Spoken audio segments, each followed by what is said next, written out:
Hey everybody, this is John with the Simplest Biz. I got a special guest here today, Andrew McIntyre.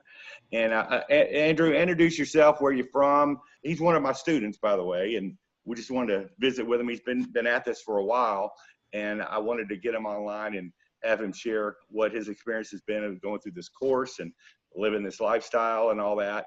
So Andrew, introduce yourself. Tell me what you've been doing, what you were doing before you did this. All right, cool. So I actually got a pretty good wind up into this. Yeah, my name is Andrew McIntyre. I just turned 27 2 days ago, actually. Congratulations. I turned 27th on the night, so that was awesome. But I am from Tacoma, Washington. Actually, I'm from Northern California, but I currently reside in Tacoma, Washington. That's where I built my business, and so that's where I'll be for the foreseeable future. Yes, sir. A funny thing about that, actually, a complete side note, now we'll hop into it, is that my wife and I were talking about moving. And we're talking about moving down to Northern California. We went home, we saw the family, we got really homesick. You know how that goes. Yeah. And then you got a baby here too. Man, John, huh? You got a young one as well, and you need support. So yeah, I have a 2-year-old. Actually, the move was like thinking about her and less about us. She just has a better sports. But that's not what any of this is about.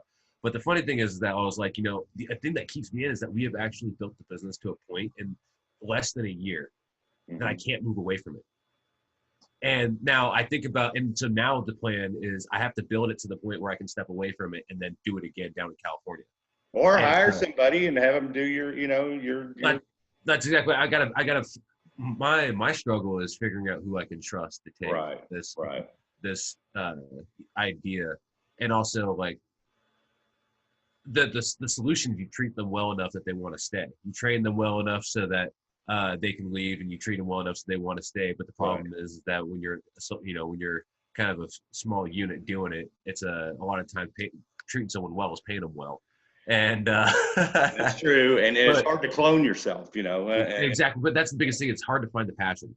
It's someone like to truly build this. And a lot of times I'm not necessarily at the point where I'm willing to give away part of my organization for someone to build it up. So I'm just going to keep, for the next couple of years, I'm going to keep chugging. I'm going to build it. Moral of the story is, before I did all this, I was in the Army, and I was a Black Hawk helicopter repairer, also known as a crew chief. And so if you think about like a dog on the freeway in a car and they got their head out the window, that was me in an aircraft at 5,000 feet. Well, thank you for your service, by the way.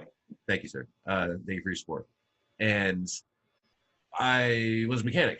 And then we had my little girl, and I got out of the Army, and I did mechanic work on the side. I ran a mechanic shop in Federal Way, Washington, up here as a Pep Boys. But a big thing that motivated me was that my personal, I want to be a race car driver. That is like what my actual dream in life is. I love it. And I'm really big into like professional drifting and like grassroots drifting and building race cars, going out and doing reckless things with your friends in a safe environment. And that's all what I'm about. But I realized you can't be a race car driver working 40 hours a week. And so I was watching the show, and there was a guy on there, and he was a butcher. Right. And the moral of the story is that he was out there on the professional level, and he had built his business up to the point to where he could sponsor himself. Because I wasn't 13 out in Enumclaw, Washington, racing around track. Right. I'm now 27 years old. I have a 2-year-old daughter and a wife, and I have a family and a business and I have responsibilities. Thankfully. Yeah. But the idea behind it was that I knew that starting a business, being an entrepreneur, and sponsoring myself, that was financial freedom and freedom of schedule. That's what I was after. And I knew owning a business was the best way to do that.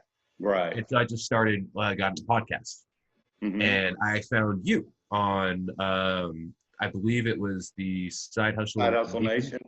And that's the hour-long one where they go on. And that's where I found you. And when I left Pep Boys, I got a really good job at a place called General Dynamics, and it's a big defense contractor. Oh, yeah, my military background played into that, and so I was making like $35 an hour. It's fantastic.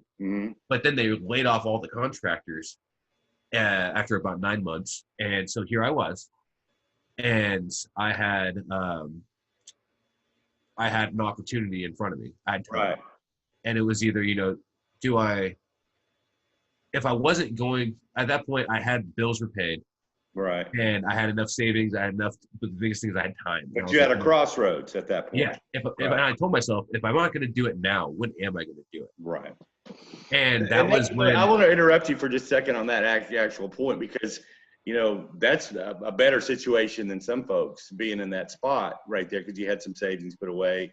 But listen, there's no perfect time in life where everything lines up. And when I say savings, this is the savings of a 25-year-old man. So, you know, it's not exactly like we're talking big money here. We're talking just enough to scrape by. Right. I got you.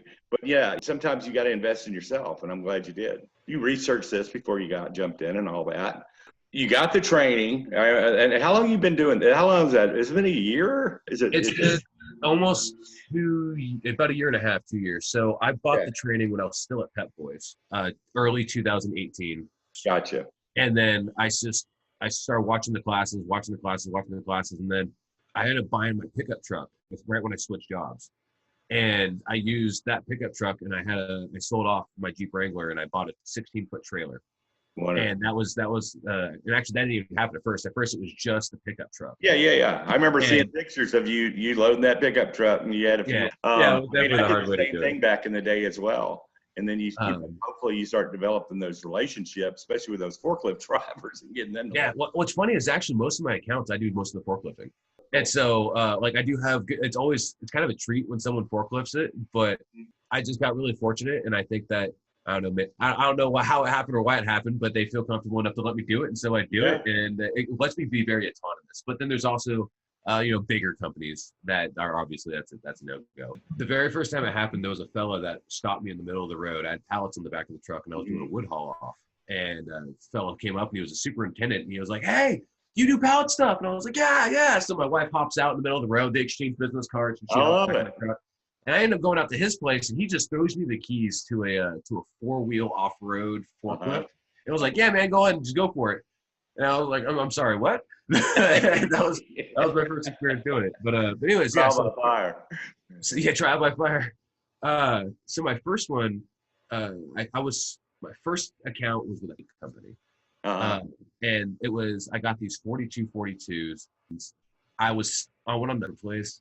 And I was selling them for you. Oh, you're killing me. I know. And so then, Wade stuck his boot so far up there and put me on the right path. I got you. And I went from selling on the place, and I was helping like clear out their landscaping pallets. I was helping, whoever really had pallets available. And it was a really small game, and I was still working a full-time job at this point. Yeah. And so that was June of 2018. And then I got laid off March. Gotcha. And during that whole time, I just was working with my hands. I had my headphones in all day. And that's when I was like absolutely steamrolling those podcasts while having the pallet business in mind.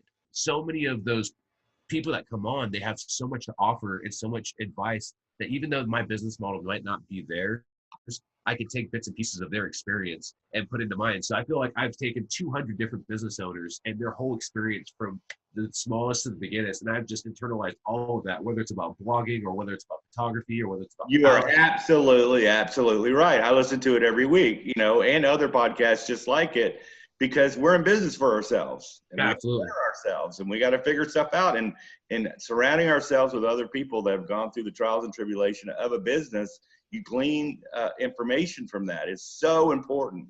The people, something I like to say is that the people that you surround yourself around dictate your opportunities. That is absolutely right. All right, there we go. So, I was hawking pallets, going out selling 5 pallets, 10 pallets just to make $10, but it was kind of like just a little bit of proof in the pudding. It was at that point, it was just like cigarette money, gas money, this money. That's when I finally got to the point where when I got laid off, that was the crossroad. Yeah, you're back against the wall. Yeah, and so I was like, man, what do I do?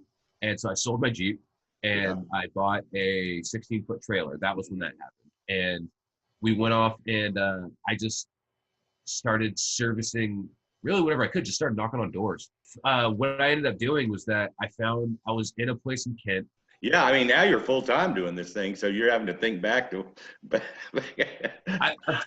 pivotal moment, I think, was actually I know what I did. So I had a couple accounts where I was able with the trailer starting to service that, but I built my website. Right. And so I focused on trying to more or less become legal. Going through building an actual business plan, going through and figuring out all the different things that I needed to do to make myself legal and make myself legitimate.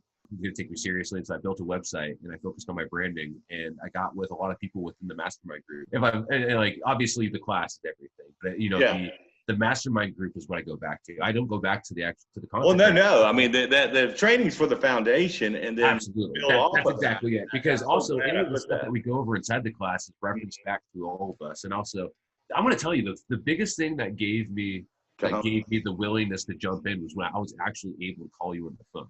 Is that the guy that I talked to was the guy on the podcast, and it wasn't some weird MLM. It was back on topic. Sorry. So I built the website. And I had someone reach out to me off of the website, and they wanted something. Doesn't really matter. It doesn't matter what it is. Somebody wanted something, and it put me in that area. They're chasing you, though. Yeah, exactly. So I put up the website, and I had I don't even know what I did. But moral story, I ended up in this industrial complex for one reason or another, whether it was because of the website or it was because of my own volition, because I was out there trying to make it happen. Network.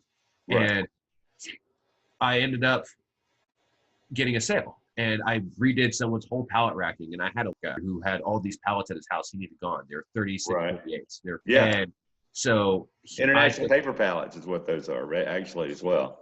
Yeah, they got the 2 stringers on them, and you can use those for anything. They're awesome. But I used those to redo some of the pallet racking, and they ended up only buying like 50 of them, which is rad. But that was my first, 50 at $5.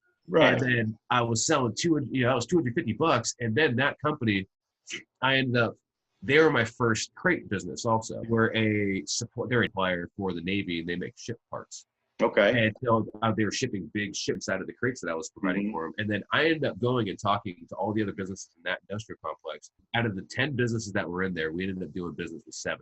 Love it. And you're already in the area. You're already dealing with Joe down the street, right? That's what I do every time. Anytime I get a call anywhere, it's like, all right, I'm here. I just take the 10, 15 the hour and just hit everyone around it. Because when's the next time I'm going to be in this area? But you know what?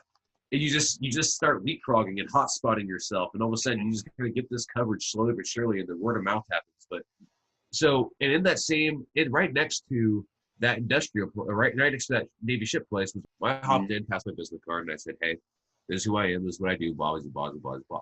And well, the next day, a guy comes up, or one of works with that, and said, "Hey, do you know anyone that deals with pallets?"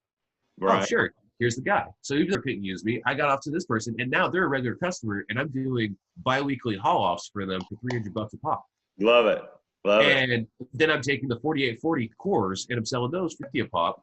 Right. And I get about 80 each time. So off of that gig, I'm making about $500. Yeah, you're getting paid both ways. Getting paid both ways. I'm double dipping as often as I can. I'll tell you that. Right. Yeah. This last deal you did that was a major double dip. Yeah, it was a major double dip, and I will happily delve into that. I'm gonna finish my little. Sure, go ahead. Yeah, recycled crates, and then there was a company it was a company that they made interest. And I have to bleep some of this out so we don't tell give the whole story. Oh yeah, no worries. Sorry. We could just cut out probably the last 4 minutes. I built a website, and business started coming to me. And at first it was spur of the moment. I was servicing and finding people, and I was servicing people who were reaching out to me through this website, through Google Ads.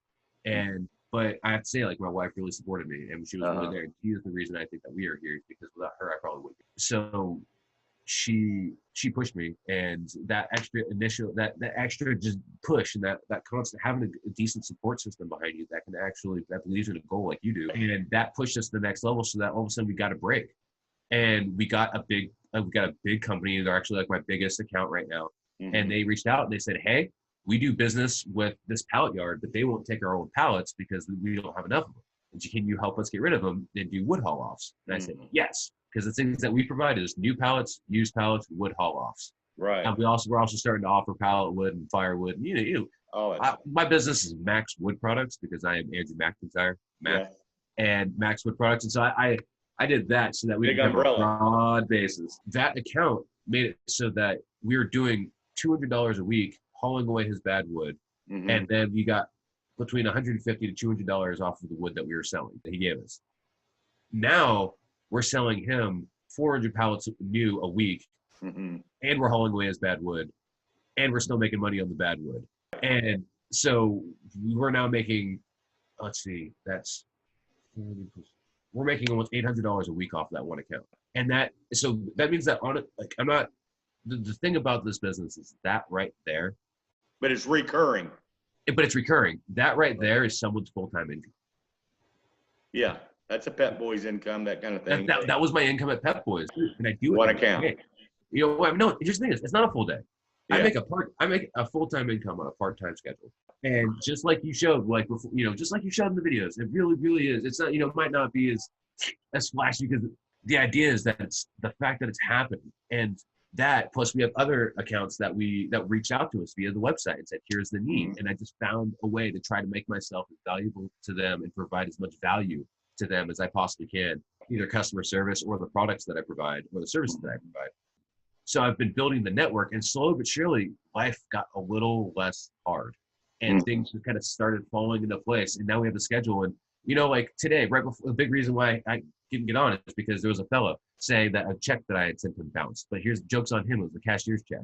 Right, you know, right. Or own your own business. Sometimes crazy stuff. Exactly. You never stop working, man. But those are the like unbilled hours of going to your own business that, you know, but I wouldn't trade it, because I get to take, I put my little girl's car seat in the flatbed, and then we go boo-bopping down, you know, I-5, and she was going to have these awesome memories of going, like, being in her daddy's flatbed. Yeah. And I get to be with my daughter. And I remember being at GD and working those 8-10 hours a day or whatever it was. Away. And just thinking about, I wish I was with my little girl.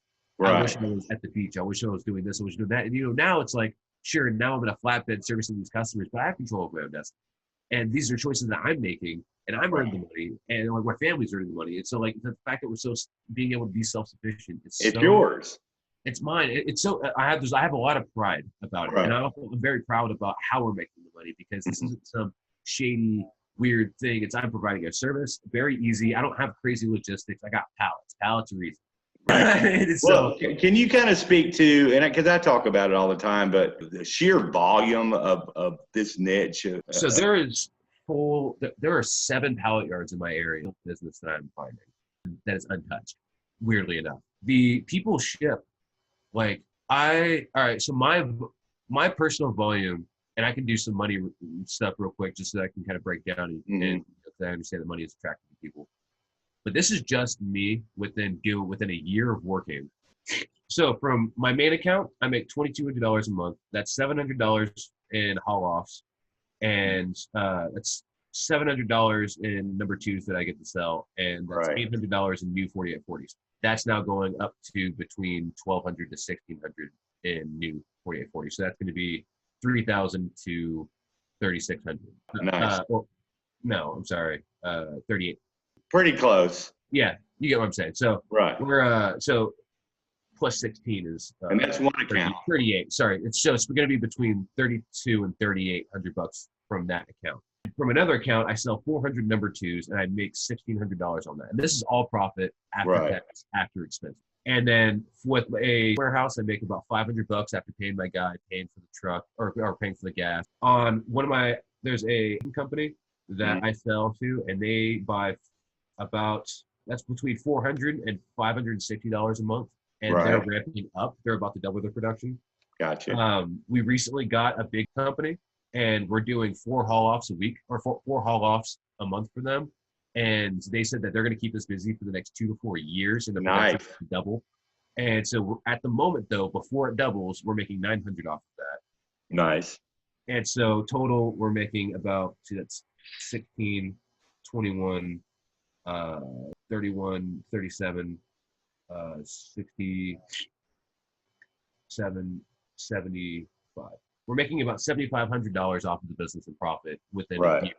Right. And it is double what my income was working hourly. Love it. You can put that in your snippet. And I'll edit out all the other the particular businesses.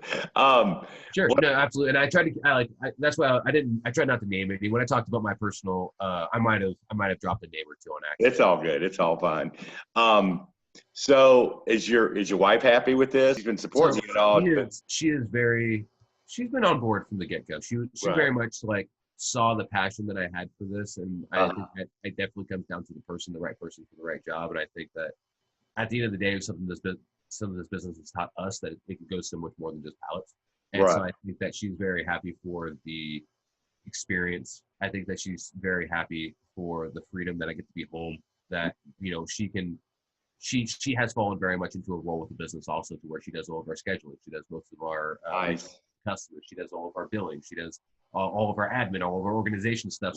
We're able to take the things that she really enjoys, and which is Have her part of it. and have her be a part of it. And then she also has an active vocal role in how the business is run, because we're a marriage, we're a partnership, and you know, this business is no different. And so, but I don't want it any other different. I'm happy that I can do something that I can bring her in, and it's something that we can both. That's invaluable, you know, and the memories for your daughter, and you being able to, you know, be around your family a lot more than you would if you're doing a 9 to 5.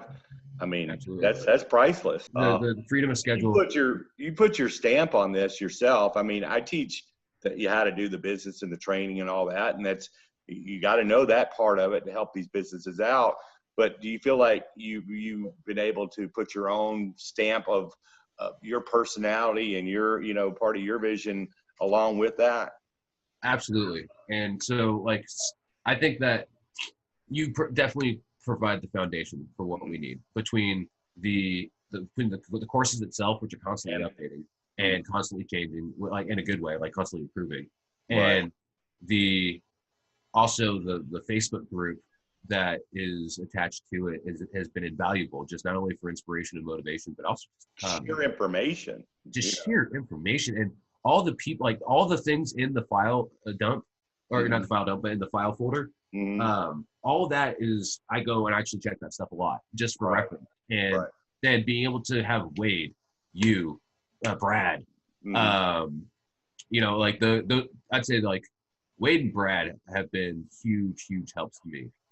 I tried to, like, I figured you know, you're busy, so I don't reach out to you too often if I don't really need to. But like, you're always active and vocal within the group, so I know you're there, and I know when I have your phone number in my phone, so it's not like it's a. But that just proof. Well, that's camaraderie among the students as well. Absolutely, that's exactly as the camaraderie in the community is so good.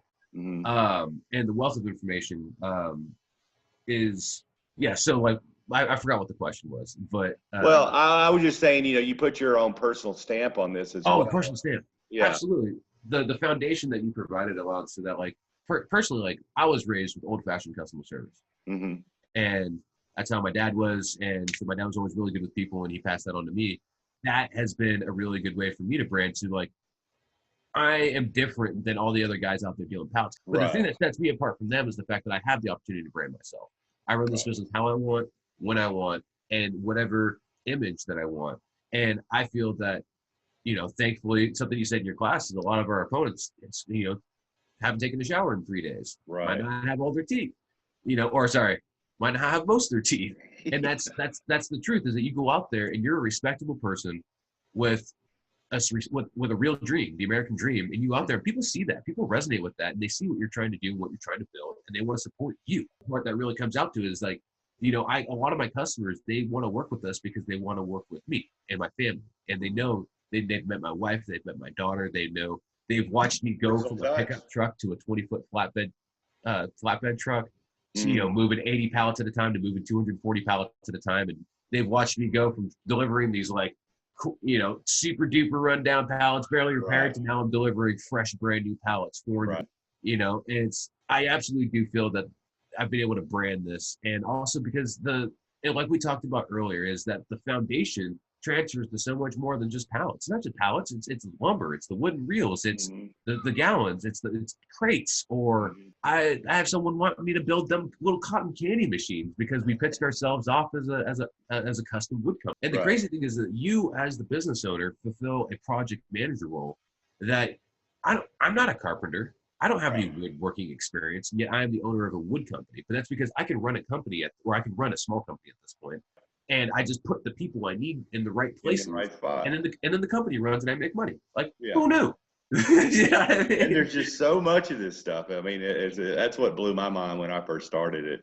because nobody sees it. Nobody pays attention to this. I mean, normally, like maybe you worked in a warehouse or something like that, and you kind of noticed it, but until you actually get out there in this type of atmosphere and this type of business model, and you start seeing, this is a perfect, as good an opportunity time as any, is that last deal that you did. Oh yeah, awesome.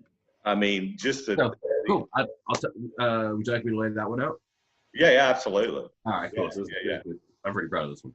Yeah. So I stopped in on a whim and I handed out a business card. On a whim. Yeah, I love the whim. That's good. Dude, everything I do is on a whim because I'm just rolling around doing what I do, and I see an opportunity, and like I said, I got my pallet eyes open, and I just like, oh, boom, I see some brown wood over there. We're gonna talk about it. And I popped in and I said, hey, what's up? My name is Mac with Max Wood Products, I want to talk to you about your pallets.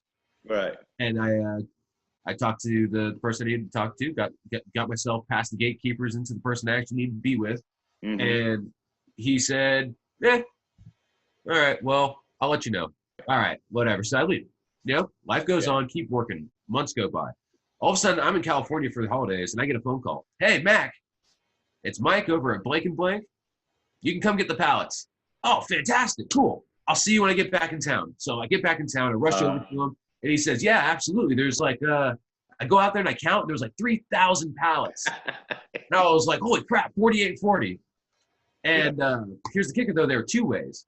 And so I was like, yeah, absolutely. I got a buyer for these. I'll make this happen. And I'm in my eyes, I'm going, that's $15,000 sitting right there. Right. And I have a recurring account because they got a ton of pallets. But then he goes, oh, no. Here's the thing. We need them gone in 3 weeks. And then I go out and you got to cut that in half. And then I go back and I look, and there's 5,000 pallets that need to go out in 3 weeks. Right. And so I was like, oh, okay. Well, here's the thing. I can't pay you for these pallets. And so I went off and I called 100 companies in 7. Yeah. And I sold about 800 to 1,000 of them. Right. No, 800 of them. I sold 800 of them. And then but at the point, I was getting real close to the deadline. And I went up to them. I was like, hey, look, they're two ways. That was the problem. They were 48, 42 ways. So and so I went to them and I said, look, I can make them disappear though. And so I can, for between $2,500 and $3,000, I'll haul them away. Mm-hmm. Well, on a whim, I made a last ditch effort and I called somebody and they said, yeah, sure. Hey, at least you got a place to put them, right? But I didn't, because they would only buy, because they were, at first it was like, yeah, bring. And then they started slowing down and they were like, oh yeah, we can't today. We can only do this. But I ended up working it out so that I didn't have to pay a single dump fee. Right. Okay. And I did. I had my builder come and he picked up 3 semi-truck fulls of those pallets. Wow. And so I made 18 trips on the flatbed. Yeah. Moving 3,600 pallets. And then he picked up 1,500. And so I collected so I'm still actually went on check, but $3,000 from the company for the haul off. Right. And then 800 times 5, so $4,000 in number 2 sales. Right. And then about $2,000, $3,000 worth of sales just off, ad hoc. Random here, there, and there. Right. Yeah. And so I ended up making between $8,000 to $10,000 off of that account in about 2 weeks. Nice. So that was that kind of deadline. No, I have situations like that, but I don't have to have them gone in 2 weeks. So no. I work it down to where we're down to like 400, from 2,000 down to 400. And I just constantly keep going back. And it's not like we have to have them all gone, but they're happy that it's down to 400 and not 2,000, right? Yeah. Unfortunately, what was happening is that they were shutting down the whole. So they were like, hey, on the 1st we have to our lease is up and we can't have any product on there. And I was like, snap, I'll make it happen. Well, it's kind of a one-off on that, I guess. Absolutely, which is unfortunate because I would have loved to be able to service that on a regular basis. Absolutely. Well, what's your plans? What's your goals? What's going to happen this year? Oh man, this year we're breaking 100K. Easy. Nice. And we're gonna break 100K in profit, hopefully. No, I love it. We're gonna break 100K in sales, no problem. We'll probably do a couple 100,000 in sales, but that's nuts to think about. But when you're just doing the volume that, so I sometimes get stuck on where I was March 29th when I got laid off, how much debt I was in, and where my life was at. And then I looked at just the hustle and the sacrifices that I made. You know, I sacrificed the Jeep and I sacrificed my time, like my personal finances, everything that we were doing came to an absolute halt. Being able to build it from the ground up. Build it from the ground up. But we did it. And now that we're doing it, it's happening. And it's like, all right, I'm a total nerd, but are you familiar with Star Wars? Yes. All right, so do you remember Star Wars Episode 1 when Anakin is in his pod racer? Yes. And he just gets it going and he's like, it's working! It's working! That's literally me just at any given point with this business. Yeah. And it's a little addictive, you know? I mean, you start coming across these deals like this and it gets, you just go, whoa, you know? Yeah. But what's next for us is we're becoming a pallet yard, man. So we're on the hunt for some land. I need land. I need a place to store my trucks. I need a place to store product. I need a forklift. I got people in motion. I have carpenters set up. I have the infrastructure built. We're going to be running a bunch of ads. We're about to double down on all of our ads for crates because. So you're kind of going the Brad Florian route on this. Oh yeah, 100%. We're going crates and new business and new pallets because I get why he did that. I am kind of going down that. Well, you got to diversify. The way they'll do the refurbs is dealing with mixed stuff, dealing with stuff that's not a 4840 and finding those. Yeah, absolutely. I got very much caught into the 4840 trap, but what I did is I still took the things I learned from the class and I just tweaked it to fit what I needed to tweak and where I needed it to fit. And so, like I said, I do a bunch of 4840 sales, but that's why I need land is because right now the brokering works for us because we don't have the space and method. And like right now, I don't know if you can. Oh, I'm a dummy. I wish I didn't park my truck out in front of my house today, but my truck is absolutely full of pallets right now. I have 160 4840 cores and I have 40 4848 squared on there. And so that truck, and if I'm able to flip that to a customer, that's worth $1,000. And but that's still money. Money in the bank. That's what's next for us is getting a pallet yard, getting some land, growing big, and just building the company up as big as we or absolutely as safely as we can build it. And there's so many different ways to run this. You can go this route. I have retirees that just do a couple of orders on Wednesday and take the rest of the week off, supplement their income. You know, there's a lot of different variations for it. And I like that because everybody's in a different situation. Yeah. I know our conversation is winding down. I would love to be able to tell you my schedule more or less. Sure.